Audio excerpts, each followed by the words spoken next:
స్తోత్రం. ఇదిగో నేను నా దూతను నీకు ముందుగా పంపుచున్నాను, అతడు నీ ముందర నీ మార్గమును సిద్ధపరచును. ఇక్కడ ఒక సహోదరి ప్రభువుకి మార్గాన్ని సిద్ధపరిచింది. ఆమె 12 ఏళ్ల నుండి రక్తస్రావ రోగంతో బాధపడుతుంది.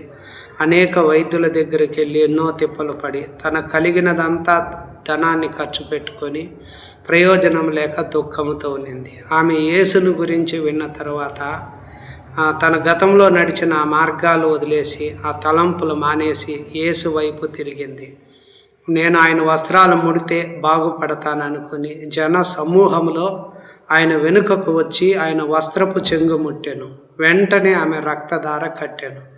తన శరీరంలోని బాధ నివారణ అయినదని ఆమె గ్రహించుకునేది.